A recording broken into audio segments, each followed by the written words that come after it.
Sup? Yo. Yeah. The boy I met in the woods. You got it. My name is Eric, and this happened to me when I was around 7 or 8 years old. Right. One summer, my dad took me to a campsite for a long weekend. When we arrived, there were some kids around my age playing in a small park. Okay. I looked at my dad, and he said, "Go ahead." So my dad unpacked the car, and I went to maybe make some friends. There were 2 boys in a small park.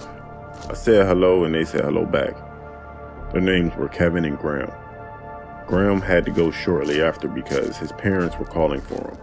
So Kevin and I hung around, and we talked about things we liked and how long we were staying at the campsite. After about an hour, Kevin's mom was calling for him, so we had to leave. I was about to head back to my dad when a boy appeared from the woods. No. He said hello. I said hi back. He introduced himself. He said hello. I said,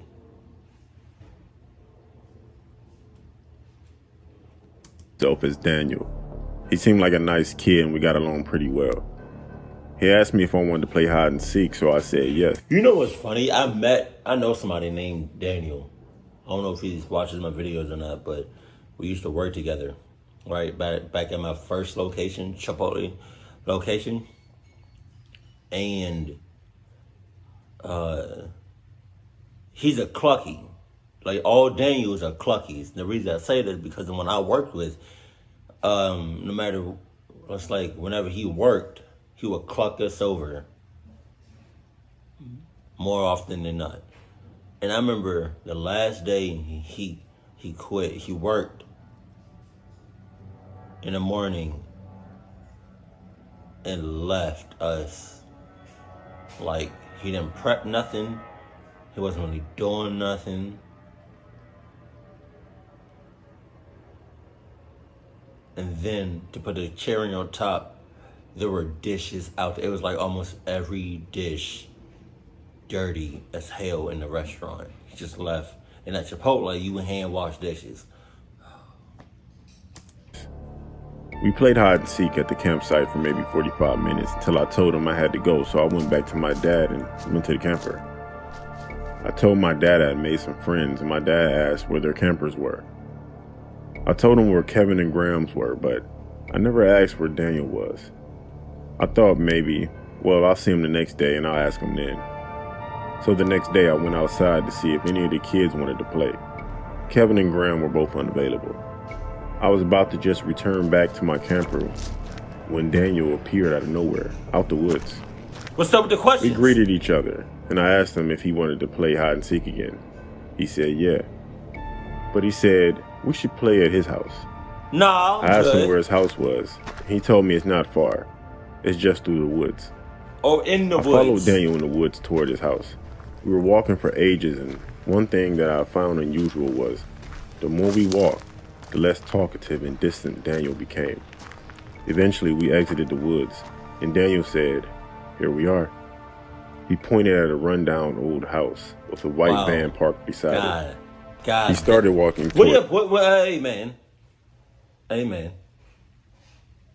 To the one with the blue eyes. Where your dad at? Because you way off course. Where your dad at? Where your man's at? Where your pops at? Because he don't care about it. He a clucky. He a clucky. I slowly followed and asked Daniel, "So this is your house?" He replied by saying, "Yeah, let's go play hide and seek." I got this bad feeling, and it became worse the closer we got to the house.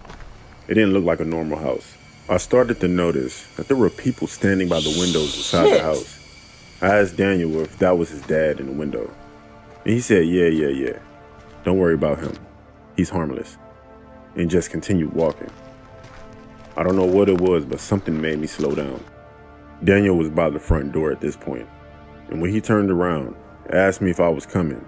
I told him I had to go. I turned around and ran through the forest and back to my camper. I spent the next few hours watching TV. Then I got bored and decided to go back outside.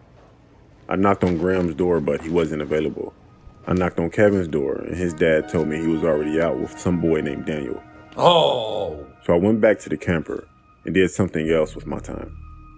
Late that night, there was a knock on our door. It was Kevin's parents. I asked if we had seen Kevin anywhere, as he's been gone for hours. I asked his mom if she had checked Daniel's house, and she said no because she didn't know where Daniel lived. I showed Kevin's parents along with my dad and a few other people through the woods to Daniel's house. When we got there, the van was gone. And when we knocked on the door, there was no answer. And the whole house was empty and abandoned. We didn't find Kevin for the rest of our time at the campsite, and he's still missing to this day as far as I know. I thought then, and still think today, that Daniel was some kind of bait to lure kids in the same age as him to be kidnapped. Yeah, I'm thankful my gut sensed danger and told me to leave. Yeah. People of all ages, watch your back, watch who you're talking to, and watch who you hang around with and all of that. Because some people may not seem, or may not say who they say. They may not, you know what I mean? It's that, I forgot how you say it. Like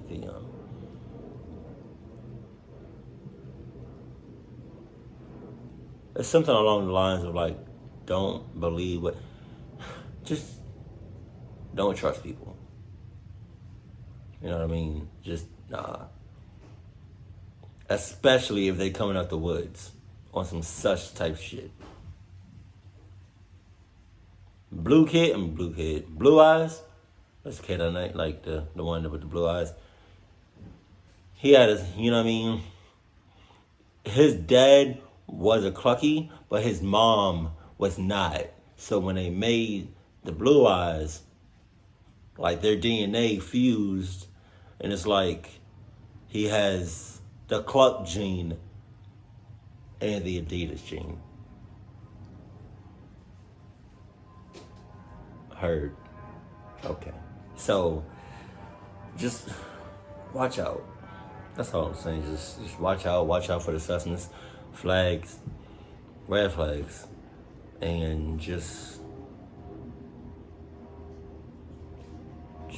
be prepared to haul ass. Because obviously the other dude wasn't, and both of his parents were cluckies. Keep it cool, keep it classy. And I love you. Stay happy. Hey, baby. Hey, baby. Are you still recording? Yeah. Stop recording. Our family. Okay.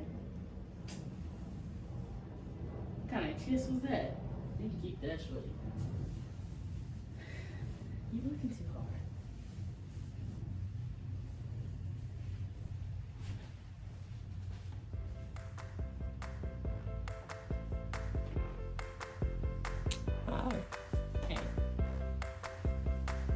Hey. You wouldn't be like me so bad.